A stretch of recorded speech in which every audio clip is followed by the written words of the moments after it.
People often say certain places are beyond saving. An abandoned truck yard, mountains of rusted steel, a son drowning in debt, and a businesswoman powerful enough to predict failure before it happened.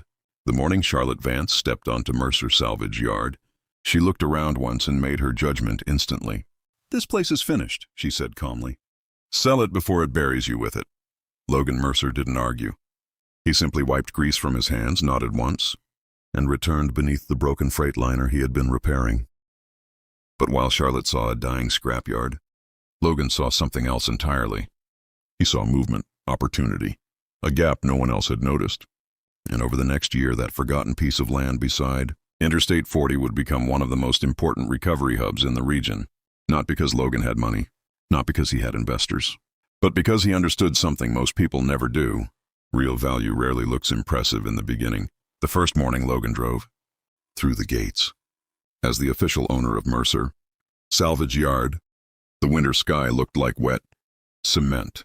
Cold, flat, lifeless. The old entrance sign leaned sideways, hanging from rusted bolts that looked one strong wind away from snapping loose completely. Mercer Yard.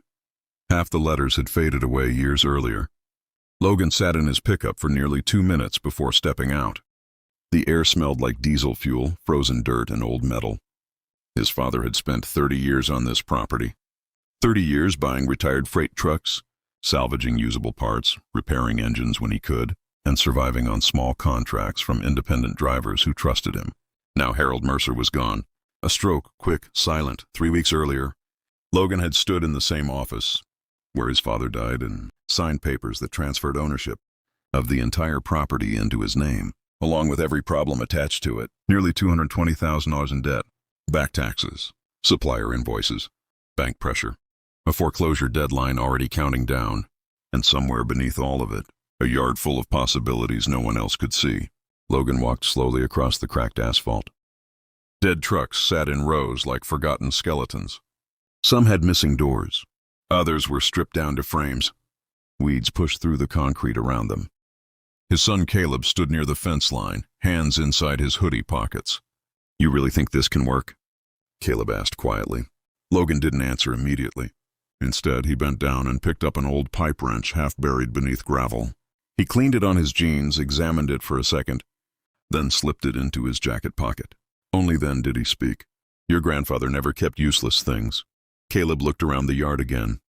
It definitely looked useless. Logan had spent 15 years working as a senior diesel technician for a major freight company. He knew trucks the way surgeons know anatomy. He could diagnose engine failure from sound alone.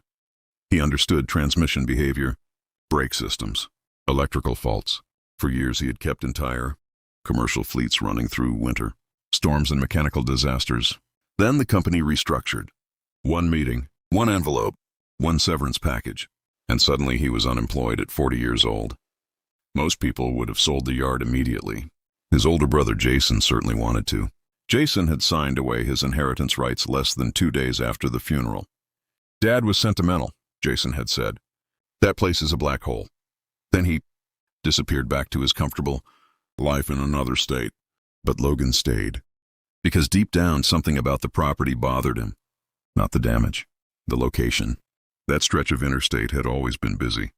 Thousands of freight vehicles passed every single day, yet there were almost no recovery services nearby. No overnight truck parking, no emergency freight storage, no fast roadside support. Drivers broke down out there constantly. Logan knew because he used to rescue them for other companies. Standing in the middle of the dead yard that morning, he realized the property itself wasn't the problem. The lack of imagination was. 9 days later, Charlotte Vance arrived. 2 black SUVs rolled through the gate. Everything about Charlotte looked controlled. Her posture, her timing, even the way she stepped around puddles without looking down. At 38, she had built Vance Freight and Development into the largest logistics operation in the region. People listened when Charlotte Vance spoke because she was almost never wrong. And she wanted Logan's land. The property bordered a major interstate junction her company had been studying for years. Perfect location for a future freight terminal. She had already sent brokers twice. Logan refused both offers, so now she came personally. When Charlotte found him, Logan was lying beneath an old freight liner with half his body under the chassis. She waited. He finished tightening a bolt before rolling himself out calmly. Charlotte handed him a folder. Inside was an offer large enough to erase every debt connected to the property. "You'd walk away clean," she explained. Logan flipped through the papers slowly, then looked up. "Why do you want it so badly?" Charlotte glanced around the yard like the answer was obvious. "Because eventually someone competent is going to build something useful here." There wasn't cruelty in her voice. That somehow made it sting worse. Before leaving, she stopped near the gate. "I've watched people try to save places like this before," she said. "It never ends well." Then she drove away. Logan stood there silently holding her business card. After a moment, he tucked it into his pocket and went back to work. Over the next week, Logan inspected every inch of the property. Not emotionally, professionally, like an engineer studying a damaged machine. Out of 60 abandoned trucks, 9 could realistically be restored. 17 others held valuable salvage parts. 2 generators still had operational potential. The steel storage containers only needed cleaning and resealing. Most importantly, the front lot had enough room for overnight truck parking. That was when the idea truly formed. Not a scrapyard. A logistics support hub. Emergency recovery. Truck parking. Temporary freight storage. Roadside repairs. 4 separate income streams. All connected to the interstate. Logan calculated everything carefully inside a spiral notebook. He needed roughly $8,000 to start. The bank rejected him immediately.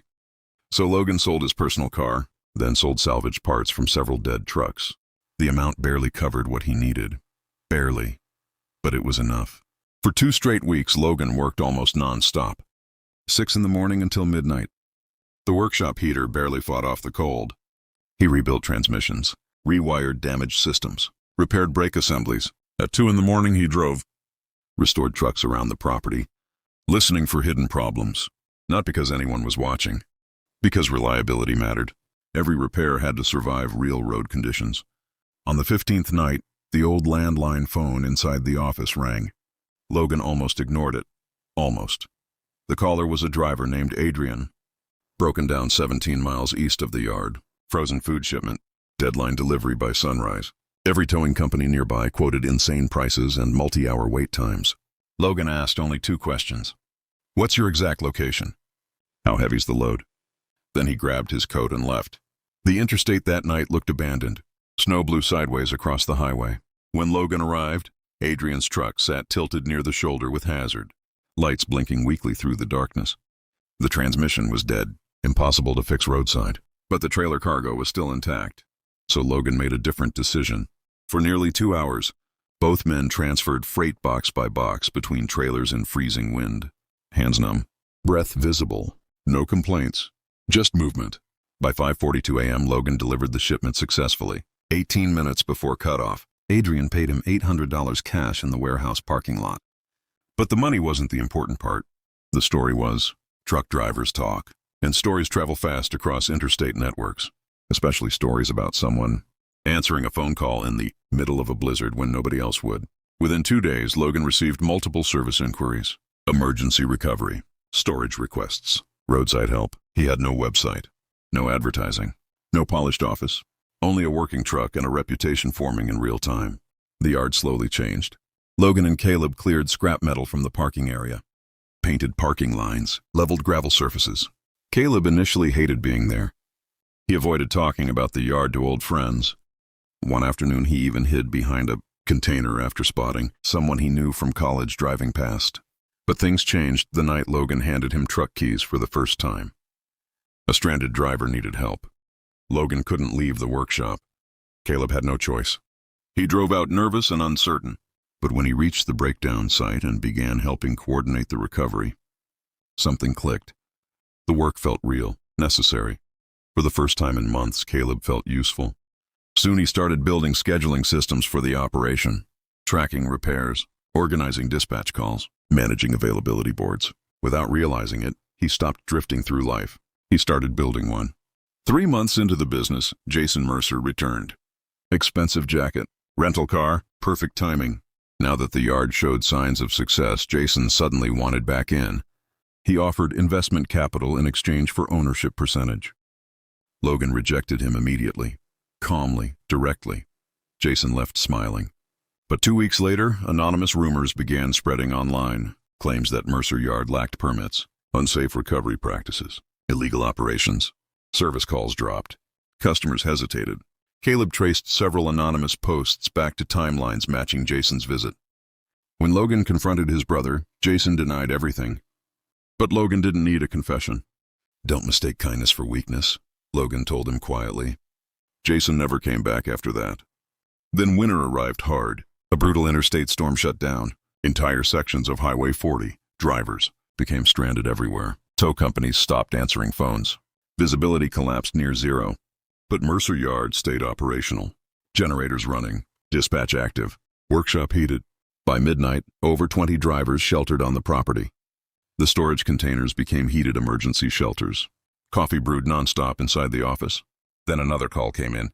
This one from Vance Freight. 4 of Charlotte's trucks trapped east of the yard. No assistance available.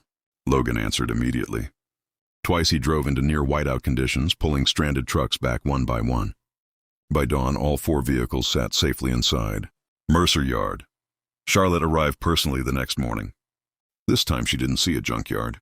She saw organized systems, functioning dispatch operations, drivers helping each other, a business built from competence instead of appearances. For a long moment she simply looked around, then quietly admitted, "I judged this place wrong." Logan poured coffee into a second cup and placed it beside him on the truck hood. She accepted it. 2 weeks later, Charlotte invited Logan to Vance headquarters. This time her offer changed completely.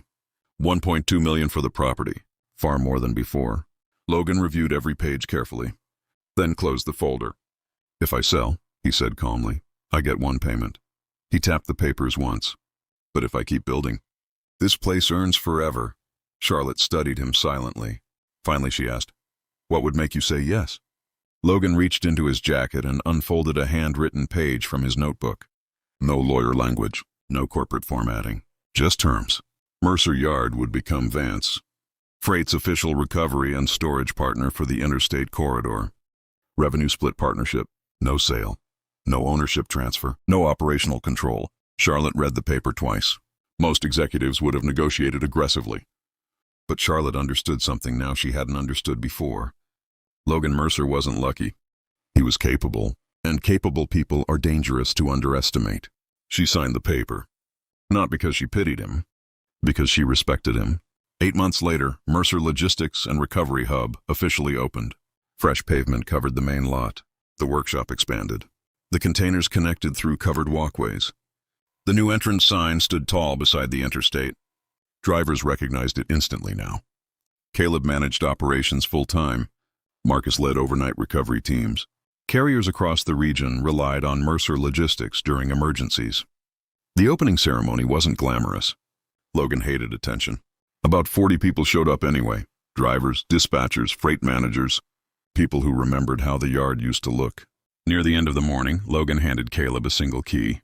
"The dispatch office is yours." "Now."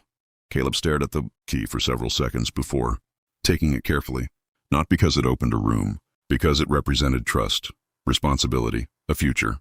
Later that afternoon, Charlotte stood beside Logan near the back fence overlooking the interstate.